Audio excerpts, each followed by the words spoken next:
del sector salud, el doctor Erwin Virués, vocero del Colegio Médico, expresidente del Colegio Médico de Santa Cruz y Bolivia y también exministro de Salud, nos acompaña para poder dar detalles de la posición que existe y las partes encontradas, al parecer, entre el gobierno nacional y el sector de salud. Bienvenido, doctor.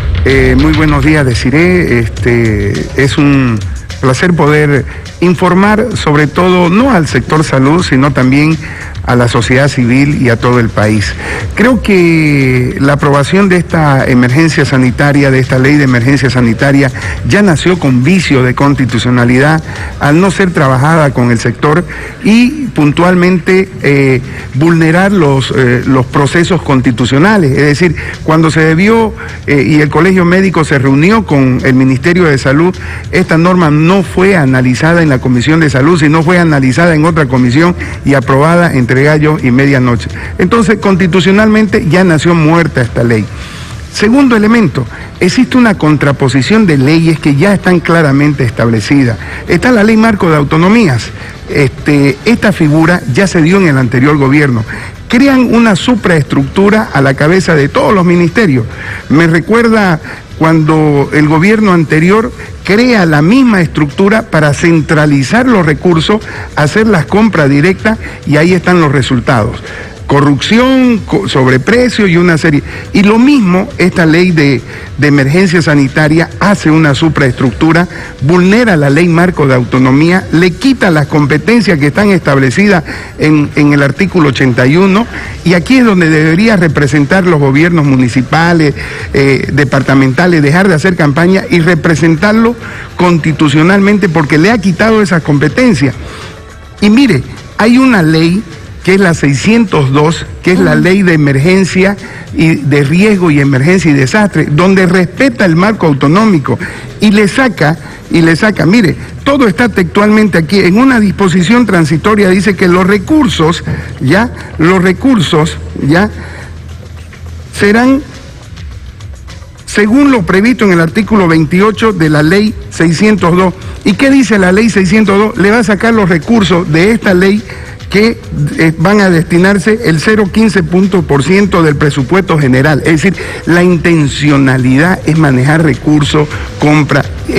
Vulnera, por otra parte, nuestra ley 3131, ¿no es cierto?, donde realmente establece que las contrataciones deben cumplir con procedimiento y no abreviar procedimiento para favorecer a gente que se ha formado en el extranjero. El otro tema, existe la ley que protege los derechos del consumidor y de los usuarios, donde la han camuflado para llegarle a la población y decirle, ¿sabe qué? Le vamos a regular los precios de las clínicas, cuando eso ya está regulado en esta ley del consumidor. Y lo vemos con el viceministro Silva, que ya está metiendo preso por especulación, por agio en la ciudad de La Paz. Entonces creo que hay una intencionalidad en esta norma que nuevamente los mandiles blancos están representando no solamente al sector civil, al sector salud, sino a la sociedad civil, porque vulnera una serie de leyes que ya están establecidas y a través de esta norma han tratado de camuflar la verdadera intención que tiene este gobierno. Doctor, se toca en alguno de los puntos, usted ha mencionado algunos de los artículos, ¿no es cierto?, que van vulnerando los derechos del sector de salud, de las autonomías, otros aspectos, pero toca en algún punto esas necesidades que tiene el sector salud, sin desmerecer, ¿no es cierto?, el hecho de vulnerar ya derechos que estaban establecidos. Precisamente deciré, eso es lo preocupante. El sector salud, cuando una ley de emergencia sanitaria debería darle las condiciones a un sistema de infraestructura, de recursos humanos, de equipamiento, porque esta ley, y es bueno que la población lo entienda, no es solamente para el COVID, es para todas las emergencias sanitarias. Se lo está planteando como si fuera una emergencia sanitaria solamente por esta pandemia. Entonces, ¿qué es lo que nos preocupa? Que no se toman estas condiciones del sistema de salud, que debería ser garantizada, ya está garantizada en la Constitución, pero los profesionales siempre y los trabajadores siempre somos abandonados. Se habló de un seguro. hasta hoy ninguno de los familiares de los fallecidos en el sector salud en primera línea ha recibido una retribución. ¿Y qué han cargado la familia? Con deuda, con desintegraciones de sus hogares, porque han tenido que vender todo su patrimonio que tenía para cubrir este tipo de deuda. Eso debería establecer, garantizar el derecho a la salud en este tipo, en normas que ya están establecidas, es decir, simplemente han tratado de conjugar ciertos artículos de la ley de riesgo, de la ley del consumidor, vulnerando la ley 3131, la ley marco de autonomía. Por eso es que desde todo punto de vista, esta ley es anticonstitucional, porque ya existen normativas que regulan todo lo que significan las emergencias sanitarias. Vamos asentando entonces, doctor, para que la población en general también pueda entender, porque siempre nos hemos encontrado y tratamos aquí en el Mañanero de poder hacer entrevistas con ambas partes, pero sin embargo nos encontramos durante todo el tiempo con esas partes encontradas. Es una ley que no tiene una base constitucional. Así es. Es una ley que va violando la Constitución actual. La ley marco de autonomía, la ley 3131, ya existe la ley de defensa, la ley general de defensa a los usuarios y consumidores, donde regulan el precio de las clínicas, donde establecen cuáles son los derechos de los pacientes, donde establece una forma de pago. Vulnera la ley 3131, donde reconoce los estatutos y reglamentos del colegio médico, los aranceles médicos. Desde el 2007 está a través de resolución ministerial los aranceles médicos. 2007. ¿Y qué dice esta ley? Que a través de un decreto de la reglamentación se regularán los servicios prestados por los médicos. Entonces ya se está vulnerando una norma que desde el 2007 ya está regulada. Y no es que estemos en contra o favoreciendo a la empresa privada, a las clínicas, sino que todas estas cosas ya están normadas. Ya están normadas. Ya existen. No es. ¿Y qué es lo que trata esta ley de emergencia sanitaria? Camuflar la verdadera intencionalidad, centralizar en 11 ministerios el manejo de los recursos y diciéndole, mire, esto es grave, ¿no es cierto? ¿Qué es lo que dice? Y textualmente, mientras dure la emergencia sanitaria, el nivel central del Estado de forma excepcional queda facultado para ejercer las competencias en materia de salud, ya prevista en la Constitución Política del Estado, la Ley 031 del 19 de julio, Marco de Autonomía y Descentralización Andrés Ibáñez, los estatutos autonómicos y las cartas orgánicas de las entidades territoriales autónomas.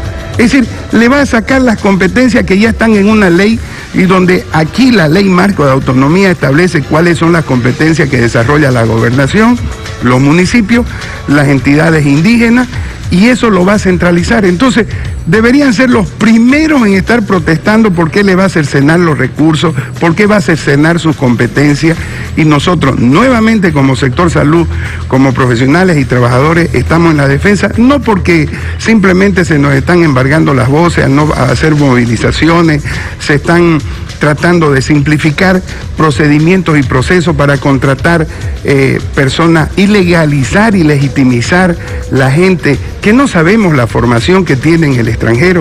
Y esa es una de las políticas que tiene este ministro, porque ya hemos tenido confrontaciones anteriores cuando le hemos pedido que la gente que ha estudiado en el extranjero, en Venezuela y en Cuba, certifique su formación a través de las instancias legalmente constituidas, como es la universidad, pero ellos han ido a través del ministerio y han legalizado sus documentos donde los controles académicos en el país han perdido totalmente toda competencia. Entonces, creo que detrás de esta norma existe una intencionalidad dirigida por una estrategia que ya la conocemos de este gobierno para vulnerar normas, para vulnerar derechos. Doctor, entonces, al margen de lo que ustedes y de lo que el Colegio Médico ha anunciado ya acerca de las movilizaciones, el paro, ¿cuáles son acciones posteriores a tomar para poder impedir de que se vulneren estos derechos? Mire, el sector salud, y no solamente los médicos, a nivel nacional, todos los profesionales y trabajadores en salud, conjuncionado en esta instancia nacional que es el Consejo Nacional de Salud, ha determinado asumir medidas de un paro definido. Y la población se preguntará, ¿por qué de un paro definido? El gobierno anterior de Evo Morales planteó una acción popular contra los paros y las huelgas del sector salud.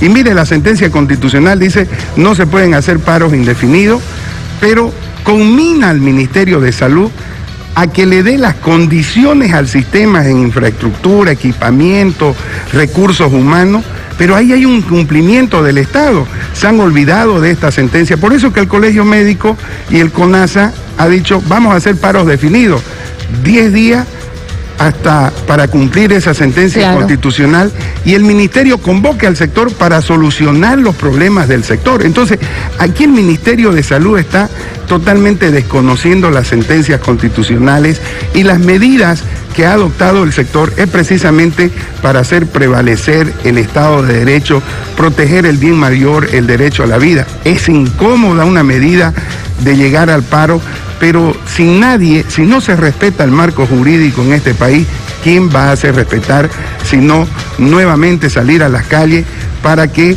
se pueda respetar la ley, la Constitución y la ley marco de autonomía? Muy bien, doctor, le agradecemos por esas explicaciones tan claras de lo que está sucediendo.